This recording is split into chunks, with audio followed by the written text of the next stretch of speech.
नमस्कार। कार्यक्रम सीधा कुरा जनतासँग हेर्नको निमित्त न्यूज 24 टेलिभिजन हेरेर बसिरहनु भएका सम्पूर्ण दर्शक महानुभावहरूलाई स्वागत छ। म वीरेन्द्र जैरू। हाम्रो देशको सरकार बडो अचम्मको छ।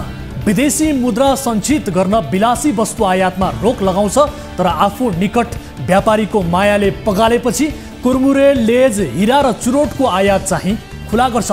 हिरा र चुरोटलाई विलासी नमान्ने दुनियाँको एक्लो देश नेपाल नै होला। हाम्रो देशमा नेतालाई साथीले रङ्गीन टिभी उपहार दिन्छन्। यसपटक कसैले उपहार दिएनन् थाहा छैन, तर रङ्गीन टिभीको आयात पनि खोलियो। सायद केही नेपालीहरू स्यामसङ, एलजी, सोनी, डेओ जस्ता रङ्गीन टिभी घरमा राख्न नपाएर छटपटिरहेका थिए होला। त्यही भएर वर्तमान सरकारले विदेशी मुद्रा जोगाउने धन्दामा फेरि पनि नाटकै देखायो। हिरा र चुरोट पनि नेपालका लागि अत्यावश्यक नै वस्तु रहेछन्, यसै पटक थाहा पाइयो। कम्तीमा नेपाली जाँड खाएर नीति बनाएको भए पनि नेपालीको याद आउँथ्यो होला। यसपटक त कोरियन छ्याङ खाएर नेपाली कागज बिगारे जस्तो देखियो। अरूमाथि औँला उठाउँदा आफू विरुद्ध पनि अरू धेरै औँला तिर्सिरहेका हुन्छन् भन्ने प्रसङ्ग यसपटक संसदमा पनि फेरि देखियो। प्रधान न्यायाधीश भएर न्याय पनि पैसामा बेचेको, बार्गेनिङ गरेको, बिचौलिया धन्दा चलाएको सहितका सङ्गीन आरोप लगाएर चोलेन्द्र शमशेर राणालाई महाभियोग लगाइयो। महाभियोग खेपिरहेका राणाले संसदमा पुगेर भनिदिए, ललिता निवास बेचेर खाने माधव कुमार नेपाल र बाबुराम भट्टराई विरुद्धको मुद्दा फैसला हुन लाग्दा म माथि महाभियोग लगाइयो। केपी ओलीको सरकार ढालेर नयाँ सरकार बनाउने गरी सर्वोच्चले परामादेश जारी गरेको थियो। त्यो परामादेश जारी गराउन काङ्ग्रेस, माओवादी, समाजवादीले न्यायाधीशहरूलाई प्रलोभन दिएको चोलेन्द्रले बयानका क्रममा पोल खोलेपछि सत्ता गठबन्धनमा रहेका दलहरूको पनि मुखुन्डो उत्रिएको छ। हामी यो भन्दैनौँ कि चोलेन्द्रले संसदमा जे बोले त्यो सबै सत्य नै बोले, तर हामी पनि आफ्ना नेतालाई केही चिन्छौँ। यसैका आधारमा भन्दैछौँ, सरकारी जमिन बेचेर खाने, नदी नाला विदेशीको पोल्टामा पारिदिने, विदेशीसँग छोराछोरीका लागि छात्रवृत्ति माग्ने, स्वदेशमा भोट लिने, सेवा विदेशीको गर्ने, देशको मानो खाने, विदेशीको एजेन्डामा नाच्नेहरूले यहाँ जे पनि गर्न सक्छन्। यसकारण हामीलाई हाम्रा नेताहरूको विश्वास छैन। चोलेन्द्रको आरोप सत्य हुन पनि सक्छ। चोलेन्द्रले घुमाउरो भाषामा दिएको जवाफको सोझो केही टर्रो शैलीमा रूपान्तरण गर्दा उनको जवाफ हुन्छ, सर्वोच्चका न्यायाधीशहरूले प्रचण्ड, माधव नेपाल, शेरबहादुर देउवाका पार्टीले प्रलोभन देखाएर परामदेश जारी गराएका हुन्। अर्थात् नेपालका दलहरूले न्याय खरिद गरे, बाँकी न्यायाधीशहरूले न्याय बिक्री गरे। यो देशमा न्याय बिक्री हुँदैन भन्ने आधार पनि छैन। वकिल र न्यायाधीश बीचको भएको घुस संवादको अडियो हामीले नै सार्वजनिक गरेका थियौँ। कहिलेकाहीँ त यस्तो लाग्छ कि यो देशमा जानी बुझी योजना बनाएरै अराजकता मच्चाइएको छ, ताकि यो देशका प्रत्येक पुस्ताले आफ्नो नेतालाई धिक्कारोस्, सरापोस्, यो देश कहिले पनि बन्दैन भन्ने मान्यता बनाओस् र देश नै विघटन गर्ने दिशामा पुगोस्। अर्थात् यो देशमा कुनै विदेशीले नियन्त्रित अराजकता मच्चाइरहेको छ र यसमा हाम्रो देशका नेताहरू लेन्डुप दोर्जेको भूमिकामा नाचिरहेका छन् कि जस्तो पनि लाग्न थालेको छ। होइन भने कसरी एकैपटक राज्यका सबै निकाय यो हदसम्म निकम्मा हुन सक्छन्? पोर्चुगलकी स्वास्थ्य मन्त्री मार्टो टोमिडोले प्रसुति वार्डमा ठाउँ अभाव भएर एक गर्भवती भारतीय महिलाको मृत्यु भएपछि पदबाटै राजीनामा दिएको खबर आजै सुनियो। तर नेपालमा त जनतालाई जिउँदै इट्टा भट्टामा हालेर पोलेको अभियोगमा जेलमा रहेका काङ्ग्रेसी नेता मोहम्मद अफ्ताब आलमले चुनावमा टिकट पाउने भएका छन्। काङ्ग्रेसकै दीपक खड्का भन्नेले स्काउटकै जमिन कब्जा गरेर धन्दा चलाएका छन्। सम्भवतः आउँदो चुनावमा यिनको पनि गठबन्धनले कल्याण नै गरिदिनेछ। जुन पार्टीमा सांस्कृतिक विचलन एक गम्भीर मामिला हो भनेर सिकाइन्छ, त्यही पार्टीका नेता अबला नारी मात्रै भएको कोठामा रक्सी बोकेर मध्यरातमा पुग्छन्, एउटै गिलासमा रक्सी पिउँछन्, विभिन्न व्यभिचार गरेर पनि मन शान्त नभएपछि कुटपिट नै गर्छन्। अर्का साधु छन् जो मैले अपराध गरे, मेरो यौनाङ्ग काटिदिन्छु भनेर आफ्नै चेलीलाई हृदय फोन गर्छन्, तर तिनै व्यक्तिलाई सिद्ध पुरुष भनेर नेताहरू दर्शन भेटका लागि लाइन लाग्छन्। चोर र गुण्डाहरू मन्त्री बन्छन्, डाकाहरू सांसद बन्छन्, अनि मेडिकल शिक्षा सुधारमा सङ्घर्ष गरिरहेका एक साधु चिकित्सक गोविन्द केसीलाई नेपालको स्वास्थ्य शिक्षा बिगार्ने व्यक्ति भनेर माफियाहरूले ठहर गर्छन्।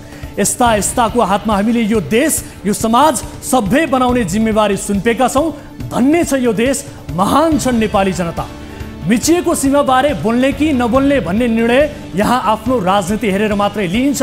आफ्नो स्वार्थ पुरा हुन्छ भने कालापानीबारे पनि नबोल्ने, स्वार्थ पुरा हुँदैन भने राष्ट्रवादी कुरा गरिहाल्ने, भोट माग्नलाई तराई मधेस जाने तर मधेसीको जमिन सीमा पारी पुगेको कुरामा चाहिँ चुइक्क नबोल्ने, तिनै दिनहीन मधेसी जनतालाई देखाएर राजनीति गर्ने तर तिनै माथि जनसाङ्ख्यिक आक्रमण निम्ताउने गरी नागरिकता ऐन खुकुलो बनाउने, मुखले जनता जनता भन्ने तर आफ्ना जनता गोलीको शिकार हुँदा, हेपिँदा, कुटिँदा, विदेशमा अलपत्र हुँदा कहिल्यै नबोल्ने, केही नगर्ने तर बोलीमा आकाश आफैले थामेको छु झै गर्ने चरित्र नै नेपाली राजनीतिको वर्तमान चरित्र बनेको छ। आउनु सुरु गरौँ जनताको चासो, गुनासो र प्रश्न सहितको विशेष कार्यक्रम सीधा कुरा जनतासँग।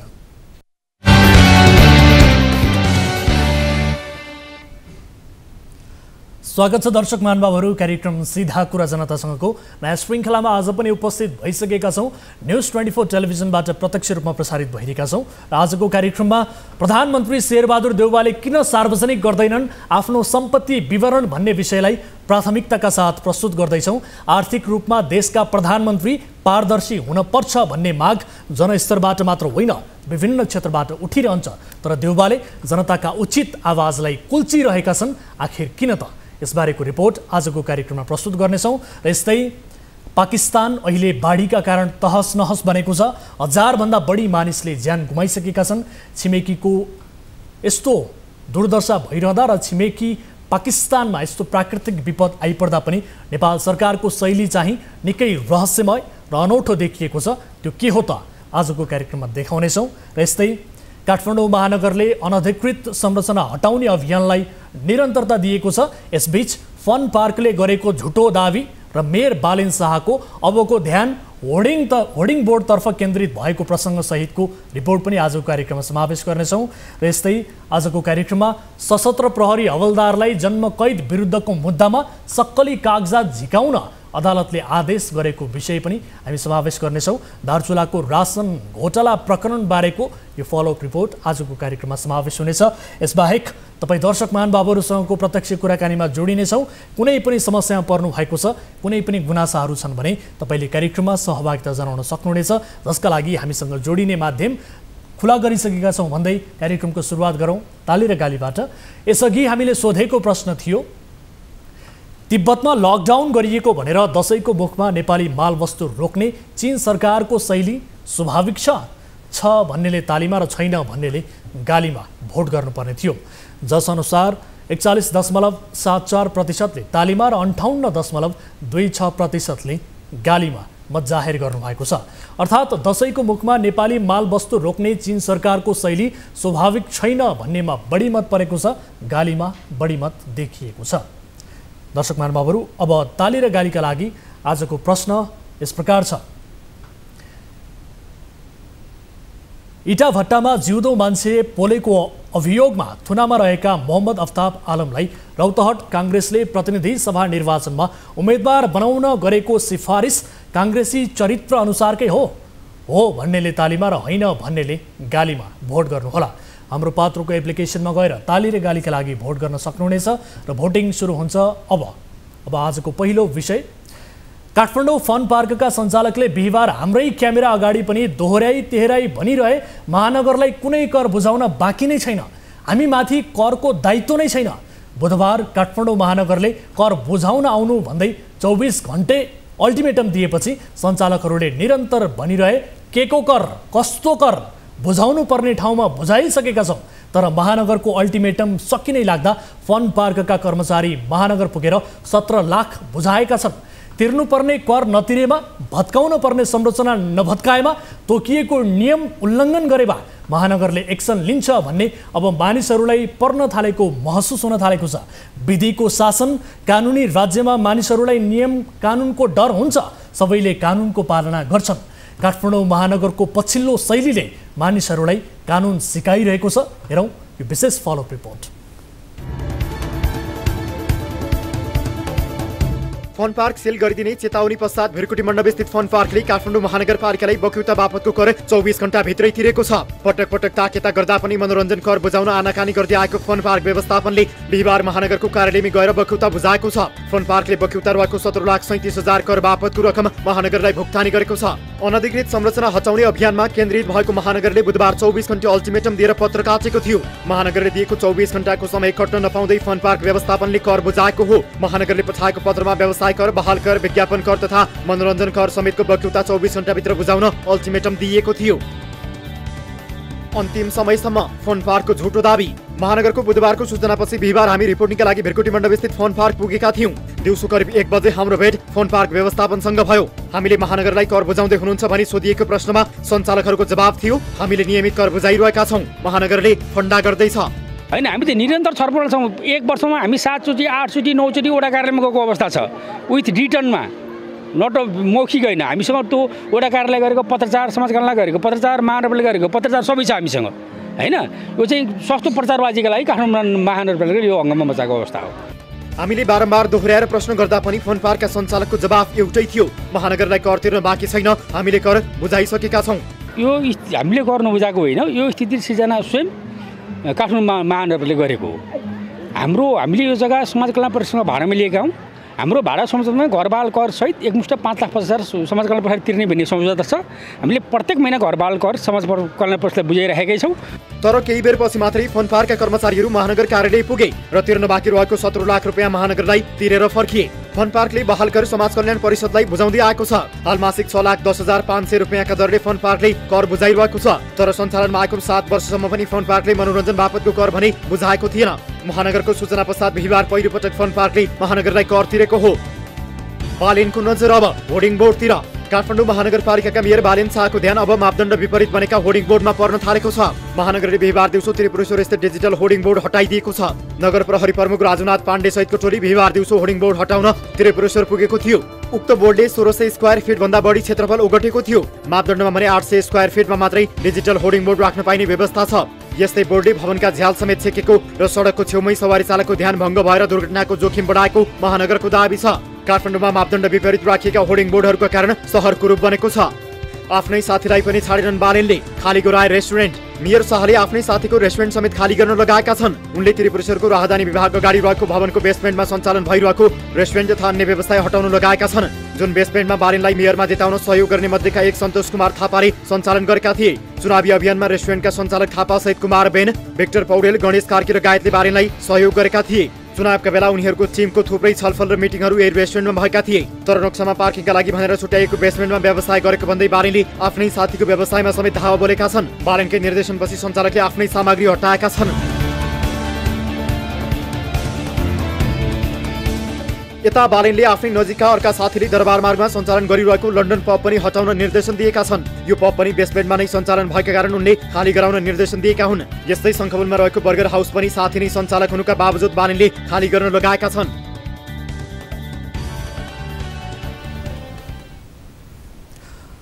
दर्शकहरू, महानगरपालिकाले पार्किङको नक्सा पास गरेर अन्य प्रयोजनमा प्रयोग गरिएका संरचना र अनधिकृत रूपमा बनेका संरचनाहरू हटाउने अभियान नै चलाइरहेको छ र यसबीच प्रक्रियाका केही प्रश्नहरू उठाइए पनि सामाजिक सञ्जालमा समेत महानगरपालिकाको प्रयासको व्यापक रूपमा समर्थन भएको देखिएको छ। ठुला दलका केही नेताले यो अभियानको विरोध गर्दा तिनकै चर्को आलोचना भएको अवस्था पनि छ। महानगरको यो अभियानलाई हामीले पनि निरन्तर रूपमा पछ्याइ नै रहेका छौँ र फलोअप स्वरूप यो रिपोर्ट हामीले प्रस्तुत गऱ्यौँ। अब अर्को विषयतर्फ यहाँहरूको ध्यानाकर्षण गराउन चाहन्छु। यति बेला प्रधानमन्त्री भएको केही महिनादेखि नै शेरबहादुर देउवा र उनका मन्त्रीहरूले आफ्नो सम्पत्ति सार्वजनिक गरून् भन्ने माग हुन थाल्यो। विभिन्न सञ्चार माध्यममा समाचारहरू लेखिए, केही लेख समेत लेखिए।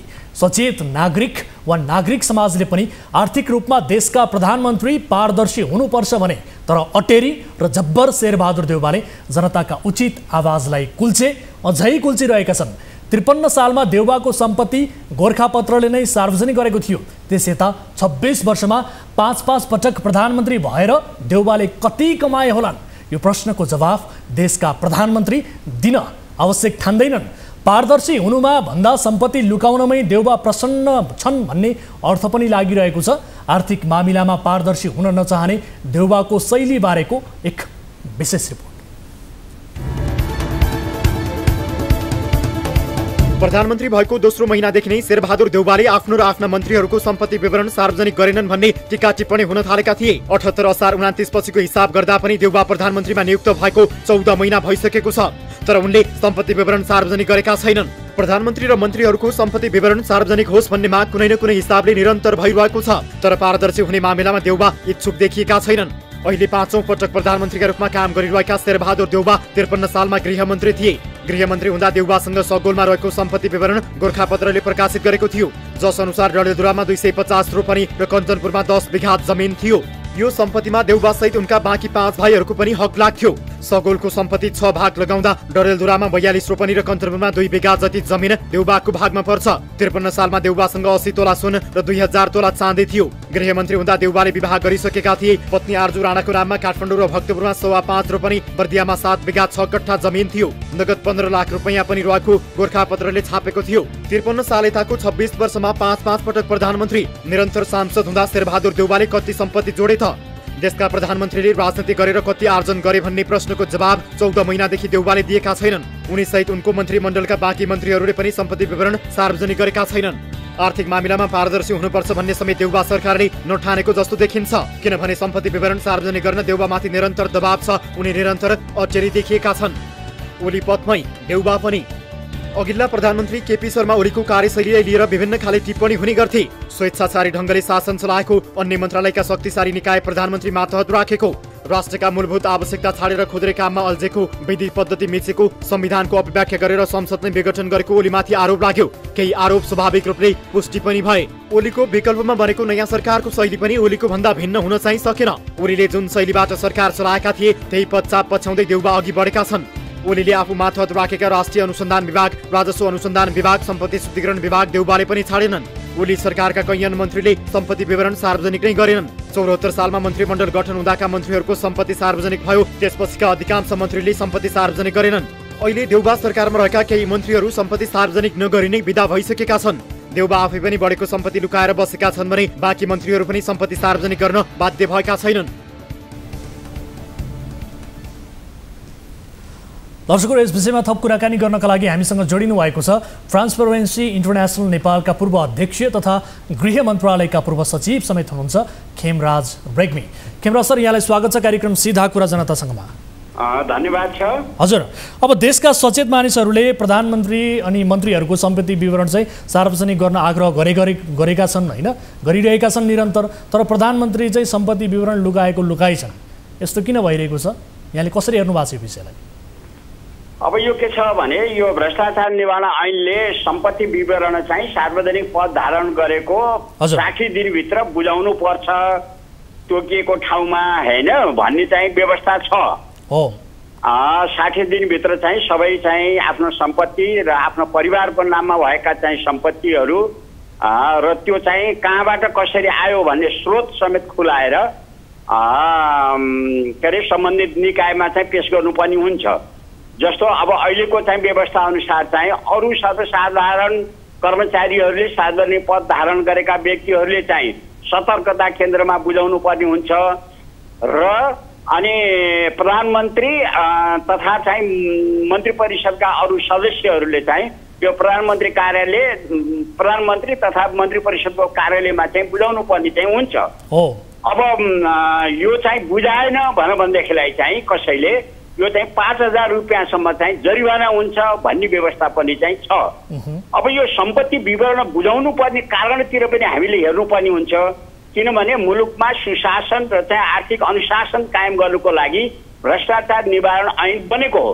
त्यसो हुनाले सार्वजनिक पद धारण गरिसकेपछि उसले पदको दुरुपयोग गरेर सम्पत्ति कमाएको छ कि छैन, यदि कमाएको चाहिँ थाहा पाइयो देखियो भने उसको पहिलाको सम्पत्ति कति हो, त्यो सार्वजनिक पदमा पुगिसकेपछि उसले कति कमायो भन्ने कुरोको चाहिँ तुलना गरेर भ्रष्टाचार गरेको नगरेको त्यो चाहिँ एउटा औपचारिक भनौँ न कमाइबाट चाहिँ आएको अथवा चाहिँ अनधिकृत माध्यमबाट आएको भनेर जसले अनुसन्धान गर्ने चाहिँ निकाय हो अथवा अधिकृत हो उनीहरूले चाहिँ त्यो हेर्ने हो।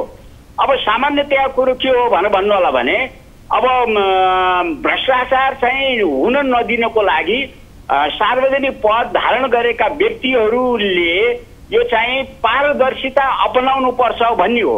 पहिले त विशेष गरी पहिलेका जो प्रधानमन्त्री मन्त्रीहरू हुनुहुन्थ्यो उहाँहरूले त निरन्तर रूपमा आफ्नो सम्पत्ति विवरण सार्वजनिक गर्नुहुन्थ्यो, तर केपी शर्मा ओलीको पालादेखि चाहिँ यो क्रम टुटेको छ। यसलाई कसरी हेर्नु भएको छ यहाँले? अब यो के हो भनेदेखिलाई यो वास्तवमा चाहिँ गलत कुराहरू हो। हजुर, हुन त कानुनले के भनेको छ भनेर भन्नु होला भने यो चाहिँ सार्वजनिक यो के अरे सम्पत्ति विवरण चाहिँ गोप्य राखिनेछ भन्ने कानुनी व्यवस्था छ। अब यसको कुनै कारणहरू होला, त्यसो हुनाले अब यो कानुन न त के भने सार्वजनिक गर्नै पर्छ भन्ने बाध्य चाहिँ कानुनले चाहिँ दिएन। तर वास्तवमा के हुन्छ भने कानुन भनेको परम्परादेखि चलिआएको, अघिदेखि चलिआएको एउटा परम्पराको रूप लिइराखेको र पब्लिकले चाहिँ सार्वजनिक गर्नुपर्छ भन्ने मान्यता राखिराखेको अवस्थामा वास्तवमा चाहिँ मन्त्रीहरूले र चाहिँ सम्बन्धित सबै राजसेवकहरूले आफ्नो सम्पत्ति विवरण चाहिँ सार्वजनिक गर्नु चाहिँ पर्ने हुन्छ। सार्वजनिक नगर्दाखेरि के हुन्छ भने विगतमा गरेको अब अहिले आएर नगरेको भन्दाखेरि त्यसमा चाहिँ केही बदमासी छ कि भन्ने खालको चाहिँ शङ्का हुन जान्छ। अब नेपालमा धेरै त्यस्ता मान्छे छन्, त्यस्ता मान्छे छन् जसको सम्पत्ति अप्रत्याशित रूपमा बढेको पुष्टि पनि हुन्छ, तर तिनलाई कसैले अनुसन्धान गर्ने आँट पनि गर्दैन।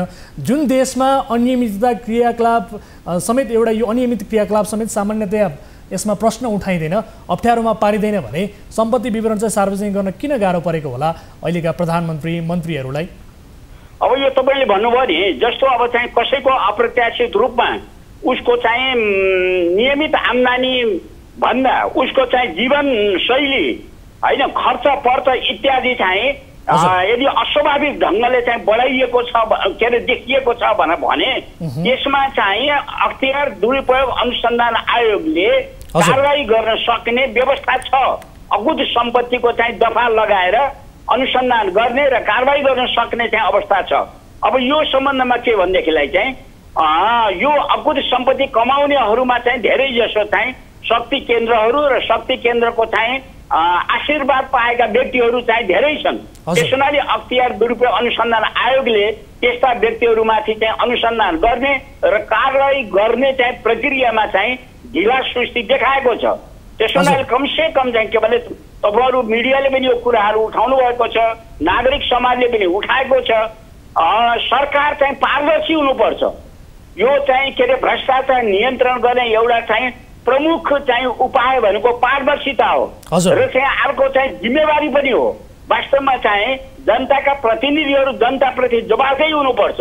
उनीहरूको हिजोको सम्पत्ति के थियो, आज कति भयो भन्ने कुरो उनीहरूले थाहा पाउनु पर्ने हुन्छ। तर केही नेताहरूले चाहिँ सम्पत्ति विवरण सार्वजनिक गर्दा 1-2 कट्टा जमिन चाहिँ 1-2 तोला सुन भनेर देखाउँछन् हैन, तर उनीहरूको जीवनशैली भने एकदमै विलासी हुन्छ। तपाईँ हामीले देखा पनि छौँ। अब राजनीति कुनै व्यापार व्यवसाय त होइन, तर सांसदका रूपमा पाइने जुन 1-1.5 लाख छ त्यो सबै गर्न सम्भव हुन्छ र भने यो विलासी जीवन बिताउन सम्भव हुन्छ? यसको सूत्र तपाईँलाई थाहा छ? यो कसरी सम्भव भयो? हो यो हुँदैन। हजुर, त्यो खर्च त उनीहरूको चाहिँ दैनन्दिन चाहिँ अब व्यवहार चलाउँदा नै ठिक्क हुने स्थिति हुन्छ है। अब त्यो चाहिँ उनीहरूले अतिरिक्त जुन चाहिँ विलासिताका जीवनहरू बिताइराखेका छन्, विलासिताका सामानहरू किनिराखेका छन्, उनीहरूको जीवनशैली चाहिँ विलासी छ। यो कहाँबाट आयो भन्ने कुरा चाहिँ वास्तवमा केही छानबिन गर्नको लागि अख्तियार दुरुपयोग अनुसन्धान आयोगलाई वास्तवमा असीमित अधिकार दिएको छ। उसले कमसे कम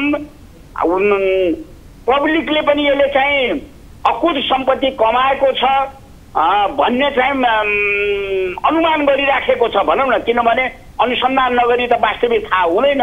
त्यस्तो कुरामा केही व्यक्तिहरूबाट सुरु गरेर अख्तियार दुरुपयोग अनुसन्धान आयोगले कारवाही गर्न खुट्टा नकमाउने हो भने वास्तवमा यो चाहिँ गलत धन्दा गर्ने बिचौलिया अथवा चाहिँ दलालहरूसँग मिलेर चाहिँ मुलुकको चाहिँ सम्पत्तिमा ब्रह्मलुट मचाउने नेता अथवा उनीहरूका चाहिँ आसेपासे व्यक्तिहरू अलिकति हतोत्साहित हुन्थे कि।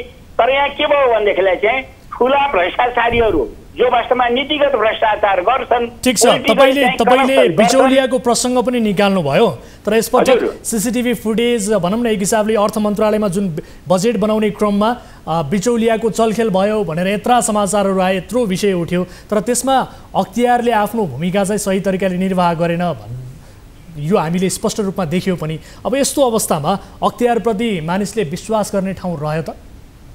वास्तवमा यो कुरो के हो भने जस्तो अब एउटा चाहिँ राष्ट्रिय स्तरको चाहिँ मिडियामा यो कुराहरू डिटेलमा प्रमाणित तरिकाले चाहिँ आइसकेपछि त्यसैलाई सूचना मानेर अथवा उजुरी मानेर अख्तियार दुरुपयोग अनुसन्धान आयोगले त्यो चाहिँ अर्थ मन्त्रालयको चाहिँ जुन चाहिँ बेरितबाट कामहरू भइराखेका थियो त्यसमा चाहिँ अनुसन्धान गर्ने काम गर्न सक्थ्यो। तर त्यसमा पनि चाहिँ उसले कहीँ कतैबाट सोधपुछ पनि गरेको चाहिँ देखिएन। त्यसो हुनाले के भयो भनेदेखिलाई चाहिँ यहाँ चाहिँ जसले अपारदर्शी ढङ्गले काम गरेका छन्, अनधिकृत रूपले काम गरेका छन्, अनियमित ढङ्गले काम गरेका छन्, उनीहरू र अख्तियार दुरुपयोग अनुसन्धान आयोगको चाहिँ कतै यो मिली मतो त छैन भन्ने चाहिँ देखियो। यस्ता कैयौँ चाहिँ वास्तवमा उजुरी परेकै केसमा पनि जसमा चाहिँ राजनीतिक नेतृत्वहरू चाहिँ मुछिएका छन् त्यसमा अख्तियारले चाहिँ राम्रोसँग अनुसन्धान पनि गरेको छैन। जबकि चाहिँ संसदका चाहिँ विभिन्न समितिहरूले भ्रष्टाचार भएको छ भनेको चाहिँ आयल निगम जग्गा खरिद काण्डको चाहिँ फाइलहरू तामिलमा राखेर चाहिँ यस्तो पनि छ। रातारात कानुन परिवर्तन गरेर यो गोकर्ण रिसोर्ट चाहिँ कौडीको भाउमा चाहिँ दिइयो, त्यसमा पनि उजुरी परेको छ, तर त्यसमा पनि अनुसन्धान गरिएन।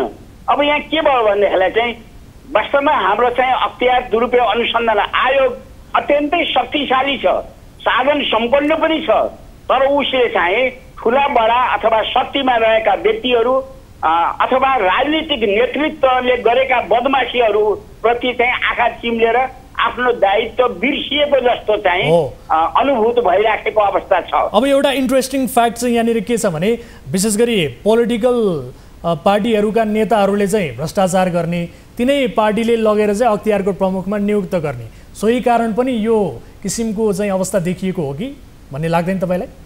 होइन, त्यो बिल्कुलै हो। वास्तवमा चाहिँ के भयो भने यो चाहिँ अब विभिन्न चाहिँ संवैधानिक चाहिँ निकायका पदाधिकारीहरू नियुक्ति गरे भनेको त त्यो चाहिँ मुलुकमा रहेका तत्सम्बन्धी चाहिँ विज्ञहरू, निर्भीक, इमानदार र जवाबदेही चाहिँ लिन सक्ने व्यक्तिहरू मध्येबाट त्यस्ता व्यक्तिहरूको रोस्टर तयार गरेर त्यस मध्येबाट चाहिँ त्यो चाहिँ संवैधानिक परिषदले छानोस् भन्ने हाम्रो संविधानको चाहिँ व्यवस्था हो।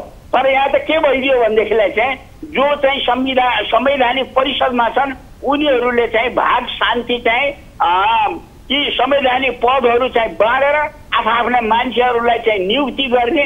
अब यस्तो भइसकेपछि जसले आफ्नो चाहिँ रोजीरोटीको व्यवस्था मिलाइदिएछ अथवा चाहिँ निगाह गरेर त्यो पदमा पुर्याइदिएछ, उनीहरूले त्यो नियुक्तिको सिफारिस गर्ने व्यक्तिहरू चाहिँ उप उसले जतिसुकै गल्ती गरे पनि चाहिँ उसमाथि कारबाही गर्न नसकेको, नचाहेको यो चाहिँ अवस्था देखियो। ठिक छ, अब मेरो अन्तिम प्रश्न यहाँलाई के भने विशेष गरी राजनीतिमा प्रवेश गर्नेहरू जो नवप्रवेशीहरू छन् उनीहरूले चाहिँ भन्ने गरेका छन् कि 46 साल यता लाभको पदमा बसेका सबै नेताहरूको चाहिँ सम्पत्ति विवरण सार्वजनिक गर्नुपर्छ, सम्पत्ति छानबिन गर्नुपर्छ भनेर दह्रो रूपमा आवाज उठाइरहेका छन्। यस्तो भन्नुको मतलब चाहिँ धेरै नेताहरू यो देशमा भ्रष्ट छन् भन्ने अर्थ हो कि के हो?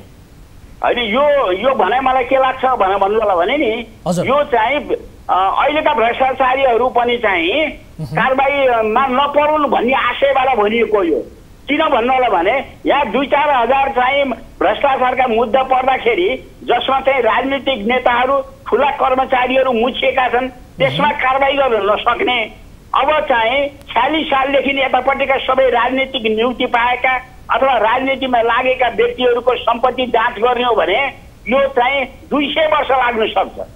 यस्तो गलत कुरा गरेर हुँदैन। अहिले जसले त्यस्ता किसिमका बदमाशीहरू गरिराखेका छन्, जसले अकुत सम्पत्ति कमाएका छन्, जसको आय स्रोत भन्दा बढीको जीवनशैली छ, तिनीहरूलाई नै अहिले यो अनुसन्धानको दायरामा ल्याएर चाहिँ कारबाही गर्ने हो भने अनि चाहिँ हुन सक्छ। होइन भने अब 7 सालदेखि 17 सालदेखि अनि 46 सालदेखि भनेको अर्थ भ्रष्टाचारीमाथि कारबाही नगर भन्ने आशयबाट भनिएको हो। त्यसो हुनाले अहिले जो भ्रष्टाचारी छन्, देखिन्छन् होइन, जसमाथि उजुरी परेको छ, जसले चाहिँ अब अनधिकृत रूपबाट चाहिँ अकुत सम्पत्ति कमाएको छ, अहिले केहीलाई कारबाही गरौँ न, तत्काल छानबिन हुनु पर्यो, तत्काल कारबाही। हो। त्यसो हुनाले यो चाहिँ गर्न नसकिने कुरो चाहिँ उठाएर ठुला कुरा गरेर चाहिँ वास्तवमा चाहिँ कहीँ पनि पुग्न सकिने हुँदैन। त्यसो हुनाले वर्तमानमै जसले भ्रष्टाचार गरेको छ, जसको चाहिँ होइन अकुत सम्पत्ति कमाएको छ बिना आय स्रोत भने त्यस्तामाथि चाहिँ अहिले कारवाही गर्नु पर्यो। अब यहाँ चाहिँ 45-46 सालदेखि खोज्न जाने भने कतिजना मान्छे मरे, उसका छोराकोलाई समात्ने कि नातिलाई समात्ने कि, यस्ता चाहिँ यो खालि चाहिँ सस्तो लोकप्रियताको लागि चाहिँ गरिने कुराहरू मात्रै हुन्। समय र जानकारीका लागि म यहाँलाई धेरै धेरै धन्यवाद दिन चाहन्छु खेमराज सर। हस्, धन्यवाद। दर्शक महानुभावहरू, यस विषयमा हामीले कुराकानी गऱ्यौँ नेताहरू किन आफ्नो सम्पत्ति विवरण सार्वजनिक गर्दैनन्, त्यसमाथि देशका प्रधानमन्त्रीले समेत अहिलेसम्म सम्पत्ति विवरण सार्वजनिक गरेका छैनन्। यद्यपि जनस्तरबाट र विभिन्न क्षेत्रबाट समेत सम्पत्ति विवरण सार्वजनिक गर्नुपर्ने माग उठिरहेको अवस्था छ। यो विषयलाई हामीले प्रस्तुत गऱ्यौँ। अन्य विषयहरू कार्यक्रममा समावेश छन्, तर प्रस्तुत गर्नेछौँ ब्रेक पछाडि। यहाँहरू हेरिरहनु भएको छ कार्यक्रम सीधा कुरा जनतासँग, मात्र न्युज 24 टेलिभिजनमा।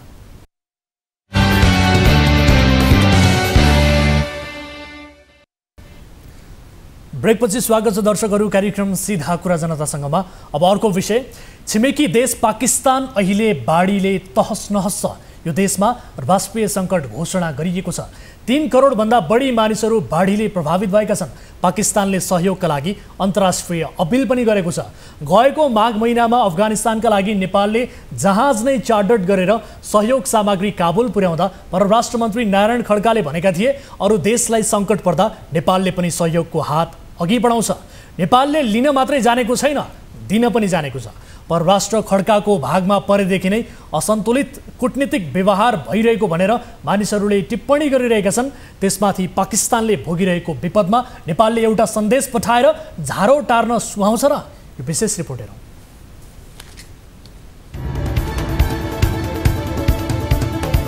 कूटनीतिक व्यवहारमा सन्तुलन भन्दा पनि क्षुद्रता देखाएको भनेर वर्तमान सरकारको शैली छिमेकी मुलुकहरूप्रति देखाउने मानवीय सहायतामा समेत विभेदपूर्ण देखिएको छ। सार्क सदस्य तथा असंलग्न आन्दोलनमा समेत सदस्य रहेको पाकिस्तान अहिले बाढीका कारण तहस नहस छ। 1000 भन्दा बढी मानिसले ज्यान गुमाइसकेका छन्। बाढीका कारण लाखौंले वासस्थान गुमाएका छन्। कम्तीमा पनि 3 करोड मानिस अहिले बाढीबाट प्रभावित भएका छन्। सङ्कटमा परेकाहरूलाई मानवीय सहायता पुर्याउन नसकेर पाकिस्तानी सरकारले घुँडा टेकेको छ। उसले अन्तर्राष्ट्रिय सहयोगका लागि अपिल गरिसकेको छ भने राष्ट्रिय सङ्कटको घोषणा पनि गरिएको छ। आतंकवादको चपेटामा परेर पहिले नै तहस नहस भएको पाकिस्तानमा बाढीले अझै ठूलो समस्या सिर्जना गरेको छ। छिमेकको पाकिस्तानमा यस्तो प्राकृतिक विपद आइपर्दा नेपाल सरकारको शैली चाहिँ निकै रहस्यमय र अनौठो देखिएको छ। सहानुभूति मात्रैका लागि वा दुःखमा हामी पनि साथ छौं भन्ने देखाउनका लागि मात्रै भए पनि नेपालले पाकिस्तानका लागि कुनै प्रकारको मानवीय सहायता पठाएको छैन। अगस्त 26 मा परराष्ट्र मन्त्रालयले एक विज्ञप्ति मार्फत पाकिस्तानमा बाढीका कारण भएको धनजनको क्षतिप्रति दुःख प्रकट गरेको थियो। त्यसबाहेक अन्य विषयहरू बाहिरिएको छैन।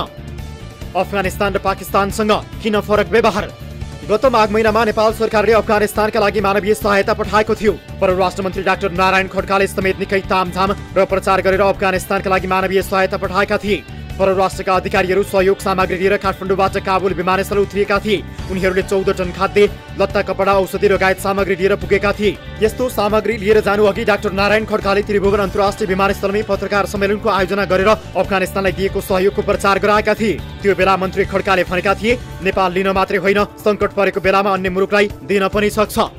यहाँको हाम्रो निजी क्षेत्र र अन्य उद्योगी व्यवसायीहरूको ठुलो सहयोगमा र साथसाथै हिमालयन एयरलाइन्सको एउटा चाहिँ च्यारिटी, उहाँहरूको एउटा मानवीय सहयोगको यो चाहिँ कारणबाट आजको यो हाम्रो मानवीय सहयोग चाहिँ को यात्रा सुरु हुन गइरहेको छ। तर यसपटक बाढीले पाकिस्तान सङ्कटमा पर्दा मन्त्री खड्काको व्यवहार बोली अनुसार देखिएन। पाकिस्तानमा बाढीले मचाएको वितण्डामा नेपाल सरकारले कुनै सहयोग गर्यो नै भने पनि त्यो हात्तीको मुखमा जिरासरा हुनेमा कुनै शङ्का छैन, किनभने नेपालले पाकिस्तानका लागि त्यत्रो ठुलो सहयोग गर्ने ल्याकत राख्दैन। तर पनि छिमेकी हुनुको नाताले कुनै प्रकारको सहयोग पाकिस्तानलाई उपलब्ध गराउँदा नेपाल भन्ने देश मानवीय संवेदनाप्रति गम्भीर छ भन्ने सन्देश जान्थ्यो। पाकिस्तानले अहिलेको बाढीको कारकमा जलवायु परिवर्तनलाई देखाएको छ। यदि जलवायु परिवर्तनकै कारण पाकिस्तानले बाढीको समस्या भोगेको हो भने यस्तो विपदबाट नेपाल पनि धेरै पर छैन, किनभने अहिले पनि नेपालका हिमालमा हिउँ पग्लेर काला देखिन थालिसकेका छन्। पाकिस्तान जस्तो पहाडी बनोट भएको नेपालमा कुनै पनि बेला बाढीले वितण्डा मचाउन सक्छ। गत वर्ष त बेमौसमी वर्षा कार्तिकमा आउँदा कृषि क्षेत्रमा ठूलो क्षति भएको थियो। दर्शकहरू, यस विषयमा थप कुराकानी गर्नका लागि हामीसँग टेलिफोन सम्पर्कमा जोडिनु भएको छ चीनका लागि नेपालका पूर्व राजदूत टङ्क कार्की हाम्रो सम्पर्कमा हुनुहुन्छ। टङ्क सर, यहाँलाई स्वागत छ कार्यक्रम सीधा कुरा जनतासँगमा। धन्यवाद। हजुर, अब छिमेकी मुलुक पाकिस्तान अहिले तहस नहसको अवस्थामा छ। अब पाकिस्तानले भोगिरहेको यो विपदमा नेपालले एउटा सन्देश मात्रै पठाउँदामा चाहिँ आफ्नो धर्म पुरा हुन्छ र भने कुनै प्रकारको मानवीय सहायता हामीले उपलब्ध गराउन सक्ने सामर्थ्य राख्छौँ पाकिस्तानलाई? इतिहासमा त हामीले धेरैचोटि गरेका पनि छौँ होइन। हजुर, इभन होइन ऊभन्दा धेरै भनौँ न राम्रो आर्थिक अवस्था भएका मुलुकहरूलाई नि यस्ता विपदहरूमा सहयोग गरेका छौँ। हजुर, होइन। तर अब अहिले हामीले होइन हाम्रो तर्फबाट त्यस्तो होइन कुनै कदम चाहिँ उठाइ नहालिएको जुन अवस्था हो, सायद यो अझै होइन बाटैमा हुनसक्छ। अब गएको माघ महिनामा त अफगानिस्तानका लागि पनि हिमालय एयरलाइन्सको जहाज नै चार्टर गरेर त्यहाँ सामग्री काबुलमा पठाइएको थियो। अब छिमेकी हुनुको नाताले यो गर्नु कुनै बाध्यता नै हुन्छ कि अथवा के हुन्छ भन्नुहोस् त? अब एउटा के हुन सक्छ भने बाह्य राजनीतिका होइन प्रभावका दबावहरू पनि हुन सक्छन् होइन, ती दबावहरू पनि हुन सक्छन्। तर अहिले नै होइन अनुमानका भरमै त्यो निचोडमा नपुगिहालौँ। तर ती प्रभावहरू हुँदैनन् भन्न सकिने होइन भावभूमि चाहिँ छैन हामी कहाँमा। यता केही समयदेखि हामी कहाँ जस्ता ढङ्गले घटनाक्रमहरूको विकास भइरहेका छन्, कता कता त्यस्तो आशंकालाई पुर दिने खालको ठाउँ भने नरहेको होइन। हजुर, अब पाकिस्तान र अफगानिस्तानसँगको जुन पछिल्लो व्यवहारले अब यो वर्तमान सरकारले कूटनीतिक सन्तुलन खासै राख्न सकेको छैन भन्ने किसिमका टिप्पणीहरू पनि भइरहेको छ। प्रतिपक्षी दलको नेता हुनुको नाताले तपाईँले चाहिँ वर्तमान सरकारको विरोध गर्नुहुन्छ भन्ने मानिसहरूले चाहिँ स्वाभाविक रूपमा आकलन पनि गर्छन्। तर एक विज्ञको दृष्टिले, आज विज्ञको दृष्टिले सरकार कूटनीतिक सन्तुलनमा कहाँ कहाँ चुक्यो बताइदिनुहोस् न यहाँ। अब एउटा त हामी विशेष गरेर नेपालको विदेश नीति चाहिँ एमसिसीको सेरोफेरोदेखि हामी डिरेल हुन लागेका हौँ कि जस्तो लाग्छ मलाई होइन मैले हेर्दाखेरि। अब त्योभन्दा अलिक अगाडि भनेको त्यत्रो तामझामका साथ नेपालको राष्ट्रिय हितलाई प्रवर्धन गर्छ भनेर हामीले चीनसँग होइन कतिपय दीर्घकालीन र रणनैतिक महत्त्वका सन्धि सम्झौताहरू गऱ्यौँ। त्यसको नेपाली जनमानसले राम्रो रेस्पोन्स पनि गरेको थियो, आशावादी पनि थियो। नेपालका सबै राजनैतिक शक्तिहरूले संसदको रोस्टममा उभिएर होइन भारी प्रशंसा गरेका छन् र समर्थन पनि गरेका हुन्। तर बिचमा के भने ती चीनसँग भएका कतिपय एग्रिमेन्टहरू होइन त्यसको कार्यान्वयन गर्नमा एक किसिमको ढिलासुस्ती भनौँ र करिब यो बिचको अवधि भनेको त डिफ्रिटकै जस्तो अवस्थामा चाहिँ अहिले पछिल्लो कालखण्ड मात्रै खास गरेर हाम्रो परराष्ट्र मन्त्रीको चीन भ्रमणको क्रममा भएका केही एग्रिमेन्टहरूले ती चीनसँग भएका एग्रिमेन्टलाई फेरि रिएक्टिभाइज गर्ने हो कि भन्ने एउटा आशा जगाइदियो छ। नत्र भए करिब स्थितिहरू ती नै भएका हुन्। त्यस पछाडि हामी के भने एकातिर चीनसँग त्यो हुने अनि अर्कोतिर जुन ताउरमाउरका साथ जुन उत्साहका साथ होइन जुन जोडबलका साथ हामी एमसिसीमा संलग्न भयौँ र त्यस यता एक पछाडि अर्को एमसिसीको कुरो भयो, एसपिपीको कुरो आयो। त्यस पछाडि डोनाल्डको नेपाल यात्रामा दलाई लामालाई भेट्ने, दलाई लामालाई भेटिसकेपछि यहाँ होइन तिब्बती रिफ्युजी नजाने र त्यस पछाडिको अर्को घटनाक्रम भनेको खास गरेर रुस उक्रेन युद्धमा रुसको निन्दा प्रस्ताव जुन संयुक्त राष्ट्रमा गरिएको थियो त्यसमा नेपालको जुन समर्थन रह्यो त्यसले कता कता हामी हाम्रा स्थापित वैदेशिक सम्बन्धका आधारहरूलाई चाहिँ होइन त्यसमा त पुनर्विचार गरेर हामी रिसेटिङ हुँदै त छैनौँ भन्ने आशंका चाहिँ बढाएको छ। भनेको एमसिसी, एसपिपी र डोनाल्डो दलाई लामाको सम्मको यो जुन यो प्रकरण छ यो प्रकरणले चीन चाहिँ नेपालसँग रिसाएको हो हामीसँग। अब एउटा के भने अब शक्ति राष्ट्रहरू उसको छिमेकी मुलुकहरू हुँ होइन त्यसको निम्ति उनीहरू पनि वाच गरिराखेका होलान्। अब उनीहरू रिसाएकै हुन् भन्ने होइन उनीहरू असन्तुष्टि राखेका छन्, रिसाएका छन् भन्ने म त्यो कन्क्लुजन त ड्र गर्दिनँ। तर नोटिसमा लेखा हुन सक्छन् अब नरिसाको भए चाहिँ विशेष गरी अब अहिले अर्को प्रसङ्ग के पनि आइरहेछ भने नेपाली व्यापारीले चाहिँ दसैँका लागि ल्याएको सामान चीनले तिब्बतमा लकडाउन छ भनेर रोकेर राखेको छ होइन, यसलाई कसरी लिन सकिन्छ त? तातो पानी नाका नाम मात्रैको खोल्छ भनेर पनि भनिन्छ।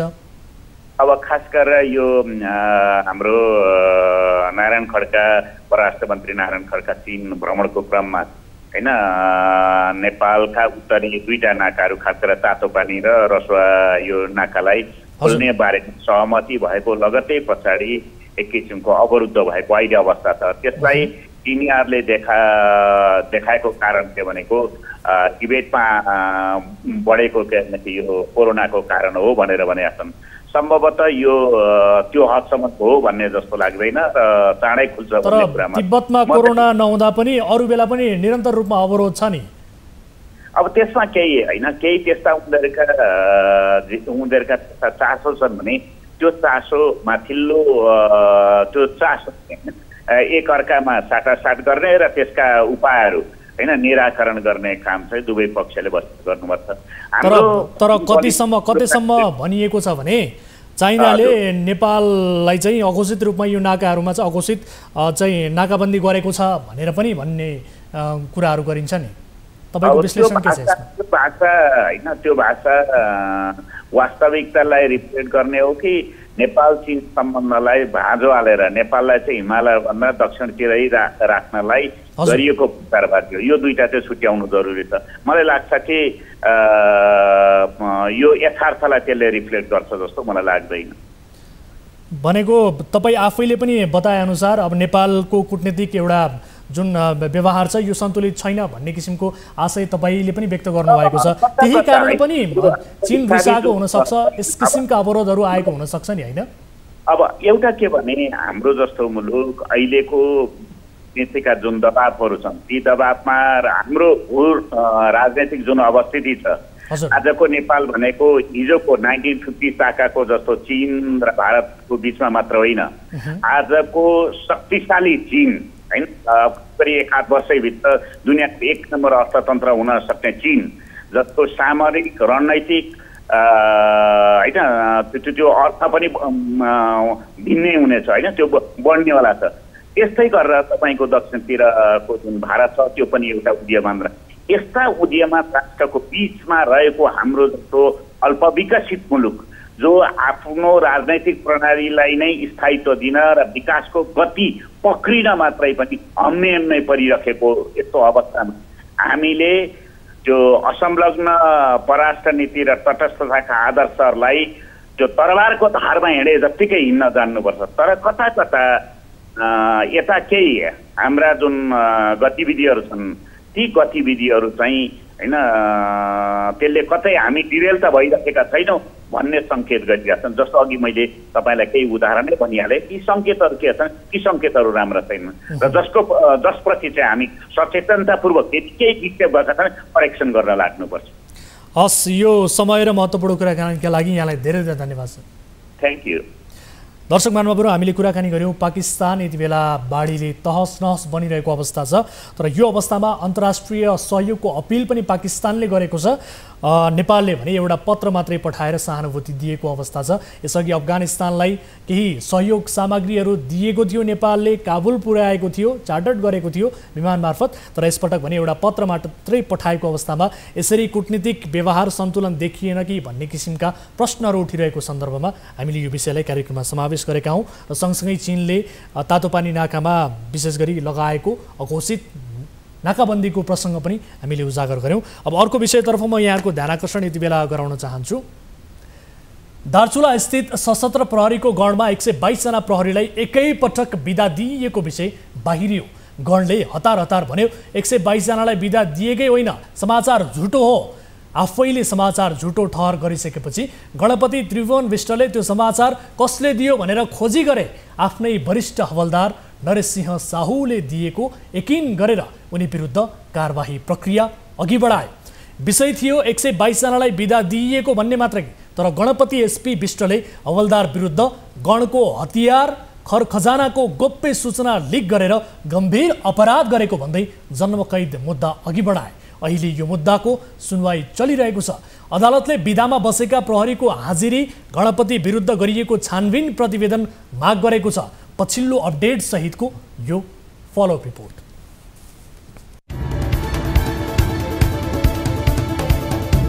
दार्चुला स्थित सशस्त्र प्रहरीको 44 नम्बर गणमा कार्यरत वरिष्ठ हौलदार नरेशसिंह साहु विरुद्ध जन्मकैदको मुद्दामा थप कागजात झिकाउन आदेश दिइएको छ। सशस्त्र प्रहरीको विशेष अदालतका अध्यक्ष कृष्ण गिरीको इजलासले मिडियामा सार्वजनिक भएको हाजिर विवरणको सक्कली कागजात झिकाउन आदेश दिएको हो। यस्तै गणपति त्रिभुवन विष्टमाथि छानबिन गर्न बनेको समितिले तयार पारेको प्रतिवेदन पनि झिकाउन आदेश दिएको छ। दार्चुला गणमा 258 जना कार्यरत रहेकोमा एसपी त्रिभुवन विष्टले एकैपटकमा 122 जनालाई विधामा राखेको यो हाजिर विवरण हामीले प्रस्तुत गरेका थियौं। हाजिरे विवरण सार्वजनिक भएसँगै सीमा सुरक्षामा खटिनुपर्ने प्रहरीलाई एकैपटक विदा दिएर उनीहरूको राशन बापतको रकम कटौती गरी व्यक्तिगत खातामा हाल्ने गरेका एसपी विष्टको करतुत बाहिरिएको थियो। 14 गतेको पेशीका क्रममा विशेष अदालतले यही हाजिरे विवरण सक्कली कागजात झिकाउन आदेश दिएको हो। त्यसपछि उनीमाथि अनुसन्धान गर्न छानबिन समिति गठन भएको थियो। उनलाई गण प्रमुखको जिम्मेवारीबाट हटाएर सशस्त्र प्रहरी मुख्यालय तानियो। अहिले अदालतले छानबिन समितिले तयार पारेको प्रतिवेदन झिकाउन भनेको छ। यता गणभित्रको आन्तरिक तर तथ्यगत जानकारी पत्रकार मार्फत मिडियामा पुर्याएकै कारण वरिष्ठ हौलदार नरेशसिंह साहुमाथि जन्मकैदको मुद्दा चलाइएको छ। हौलदार साहुलाई हतियार सम्बन्धी अर्को मुद्दा लगाई थुनामा राखिएको छ। उनलाई सशस्त्र प्रहरी ऐन 2058 को दफा 27 उपदफा 1 बमोजिमको कसुरमा जन्मकैदको माग दाबी सहित मुद्दा चलाइएको छ। गोप्य स्रोत लिक गर्ने पत्रकारलाई काउन्सिलको स्पष्टीकरण। हौलदार साहुले केही सुधार हुने आशामा सशस्त्र प्रहरीभित्र रासनको नाममा हुने गरेको अनियमितताबारे सूचना दिएका थिए। तर ठगुन्नाले पत्रकार आचार संहिताको धज्जी उडाउँदै उक्त सूचना साहुका माध्यमबाट पाएको भन्दै गणमा लिखित जवाफ नै पेश गरे। यो सूचना मिडियासम्म पुर्याउनेको खोजी गर्न आरोपित एसपी विष्ट आफै खटिएका थिए। यता गोप्य स्रोत लिक गरेको सम्बन्धमा प्रेस काउन्सिलले कथित पत्रकार ठगुन्नालाई जवाफ पेश गर्न स्पष्टीकरण सोध्यो। पत्रकार आचार संहिता 2073 को दफा 4-8 उल्लङ्घन हुने गरी स्रोतलाई गम्भीर क्षति पुग्ने गरी स्रोतको नाम र पहिचान उल्लेख गरेको सम्बन्धमा उक्त स्पष्टीकरण सोधिएको थियो। यो प्रकरणमा गणभित्रको तथ्यगत जानकारी प्राप्त गर्ने पत्रकार ठगुन्ना आफ्नो दायित्वबाट नराम्रोसँग चुकेका छन्। पत्रकार ठगुन्नाको यो गम्भीर गल्ती मात्रै होइन, पत्रकारिता पेसामाथि नै अन्याय र हौलदार साहुमाथिको अपराध पनि हो। आफूलाई सूचना वा जानकारी दिने स्रोतको गोपनीयता राख्नुपर्नेमा उल्टै फलानुबाट मैले सूचना पाएको साँचो हो भनी कागजपत्रमा हस्ताक्षर गर्ने कार्य गम्भीर गल्ती हो। यता गणभित्र बोलाएर पत्रकार मार्फत कागजपत्र गराउने सशस्त्र प्रहरीको कार्य पनि गलत देखिन्छ। राशन अनियमितता दार्चुला मात्रै होइन, देशभरको रोग। देशभर सशस्त्र प्रहरीका दर्जनौं कार्यालय, ब्यारेक र फौजी संरचना छन्। विगतमा पनि सशस्त्र प्रहरीभित्र राशन घोटालाको विषय चर्चामा नआएको होइन। सामान्यतया ब्यारेकभित्रको ठूलो जनशक्तिलाई अवैधानिक रूपमा विधामा छाडेर उनीहरूको राशन बापतको रकम खाने गरिन्छ भन्ने बुझाइ आम बनिसकेको छ। यस्तो व्यथिति सशस्त्रमा मात्रै होइन, नेपाली सेना र नेपाल प्रहरीको संगठनभित्र पनि व्याप्त रहेको बताइन्छ। नागरिकको सुरक्षा गर्ने, कानुन कार्यान्वयन गराउने तथा राज्यको मेरुदण्डको रूपमा रहेको सुरक्षा निकायमा सुरक्षाकर्मीहरूको उपस्थिति 24 घण्टा चाहिन्छ। त्यसैकारण राज्यले उनीहरूलाई राशन, पोसाक लगायतका सुविधा दिएको हुन्छ। तर कागजपत्रमा नियमित उपस्थिति देखाएर विधा छोड्ने प्रवृत्ति झाँगिँदै गएको छ।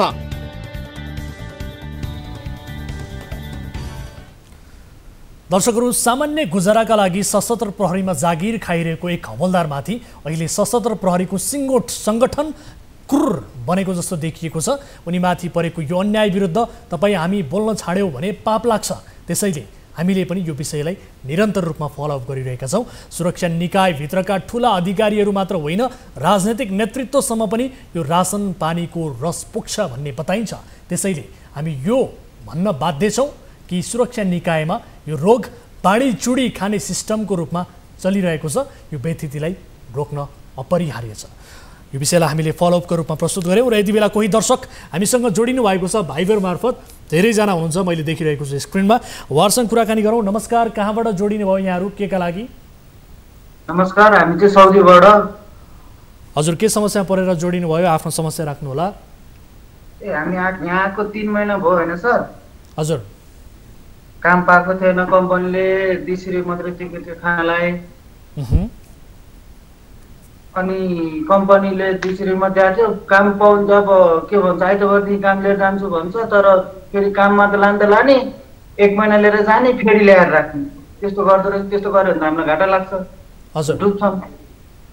तपाईँहरूको एग्रिमेन्टमा नै त्यो थियो कि अथवा किन यस्तो गर्यो त? 1 महिना चाहिँ काम दिने, 1 महिना काम नदिने, कोठामै राख्ने किन गरिरहेको छ कम्पनीले? हाम्रो एग्रिमेन्टमा त हजुरको 2 वर्षको हुन्छ। 2 वर्षसम्म। अनि तपाईँहरूले यसको जवाफ माग्नु भएन के कारणले चाहिँ यसो गरिएको भनेर? जवाफ माग्दाखेरि अब के भन्दैन, अरबीमा बोल्छ, अरबीको हामीलाई आउँदैन। अनि मेन पावर कम्पनीलाई सोध्नु भएन कुन मेन पावर कम्पनीबाट जानुभएको थियो तपाईँहरू? हामी सक्सेस नेपालबाट हो यो चौबिटोलको। अनि सञ्चालक के भन्नुहुन्छ त? सञ्चालकले त अब त्यही एग्रिमेन्ट तिमीहरूले सार्दैन, 3 महिना 2 वर्षको एग्रिमेन्ट हुन्छ भन्छ। अब उसले भन्नु त भन्छ नि, अब काम पनि महिना 3 महिनापछि काम लगाइदियो न। अब त्यस्तै अब हाम्रो यो हामी आउनुभन्दा अगाडि 5 जना थियो, 5 जनाको पनि त्यस्तै बिजोग भइरहेको छ न। सेलेरी टाइममा दिएको छ, बिचरा उनीहरू खाना पनि अरूले अर्बी घरको जुठो खाना खाएर बस्नु परिरहेको छ। अनि तपाईँहरूको तलब सुविधा पनि काटिन्छ हैन त? हजुर, तलब सुविधा पनि सबै काटिदिन्छ।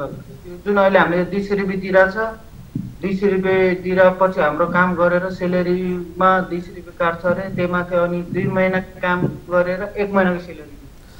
अनि तपाईँसँगै अन्य उपस्थित रहनुभएका जति पनि हुनुहुन्छ दाजुभाइहरू देखिरहेको छु मैले स्क्रिनमा, उहाँहरूको पनि समस्या यही हो कि अथवा यो बाहेक फरक प्रकृतिका समस्या छन्? सबैजना एउटै मेन पावर कम्पनीबाट जानुभएको हो? धेरैजना हुनुहुन्छ? समस्या हाम्रो सबैको एउटै हो। अब यस्तो हो कि अब यो मेन पावरमा फोन गर्दाखेरि हाम्रो फोन सबै ब्लकमा राखिदिएको छ र हाम्रो कुनै कुराहरू पनि सुनेको छैन। हाम्रो जुन हाम्रो परिवार पठाइरहेको छन्, हामी 3 महिना लागिरहेको छ अहिलेसम्म काम किन दिइरहेको छैन भनेर परिवार पठाउँदाखेरि परिवारलाई 10 दिन 15 दिन हप्ता दिनको भागा दिएर पठाएको धेरै भयो। 3 महिना लागिसक्यो। अब त्यसो नगर्दाखेरि हामी एकदम धेरै ठुलो समस्यामा परेका छौँ कि हामीलाई अब 2 वर्षको एग्रिमेन्ट भएर काममा लगाउनु पर्यो कि होइन भने हामीलाई नेपाल झिकाउनु पर्यो। हाम्रो डिमान्ड चाहिँ यति नै छ। मैले धेरैजना देखिरहेको छु। एउटै कोठामा कतिजना हुनुहुन्छ तपाईँहरू अहिले? 18 जना सबै एउटै मेन पावर कम्पनीबाट जानुभएको हो? सक्सेस मेन पावर कम्पनीबाट? हजुर, सबै एउटै कम्पनीबाट आएको, मेन पावरदेखि आएको, सक्सेस नेपाल भनेको एउटै कामका लागि एउटै मेन पावर कम्पनीबाट तपाईँहरू त्यहाँ पुग्नु भएको थियो र सबैले एउटै प्रकृतिको समस्या बेहोरिरहनु भएको छ? हजुर, एउटै हो, सबै समस्या एउटै छ। हस्, तपाईँहरूको समस्यालाई सम्बोधन गर्ने प्रयास हामी हाम्रो तर्फबाट गर्नेछौँ र मेन पावर कम्पनीसँगको पनि हामी किन यसो गरियो भन्ने विषयमा थप जाँचबुझ गर्ने कोसिस गर्नेछौँ। जोडिनु भयो, सुरक्षित रहनुहोला र केही समय धैर्य गर्नुहोला। हाम्रो तर्फबाट सहयोग गर्ने कोसिस हामी गर्नेछौँ पक्कै पनि। जोडिनु भयो, धेरै धेरै धन्यवाद यहाँहरूलाई। दर्शकहरू, उहाँहरूसँगको यो कुराकानी सँगसँगै आजलाई कार्यक्रमको निर्धारित समय पनि सकिएको छ। यसरी दिनहुँ जसो वैदेशिक रोजगारीमा देखिएका समस्याबारे हामीलाई गुनासो आउने गरेको छ र ती गुनासोहरूलाई सम्बोधन गराउन हामी सम्बन्धित निकायलाई थप जवाबदेही बनाउने र उहाँहरूलाई थप प्रश्न गरेर त्यसको समाधान खोज्ने कोसिस कार्यक्रम मार्फत गर्दै आएका छौँ र यो समस्यालाई पनि हामी सम्बोधन गर्ने प्रयास पक्कै गर्नेछौँ भन्दै आजका लागि कार्यक्रम सिधा कुरा जनतासँग यिनै विषयहरू प्रस्तुत गर्दा गर्दै सकिएको छ। कुनै पनि समस्या पर्नु भएको छ भने तपाईँ हामीलाई देश विदेश जहाँ जस्तो सुकै अवस्थामा हुनुहुन्छ त्यहाँबाट तपाईँ कल गर्न सक्नुहुनेछ। टोल फ्री नम्बर 1660 11 24 24। यसै गरी एनसेल नम्बर रहेको छ 98 015 7 24 24 र एनटिसी अर्थात् भाइबर नम्बर 97 45 61 56 54मा 24 घण्टा तपाईँले कल गर्नुहोला र आफ्ना समस्याहरू राख्न सक्नुहुनेछ भन्दै कार्यक्रम सिधा कुरा जनतासँगबाट म वीरेन्द्र जैरू बिदा हुन्छु। नमस्कार।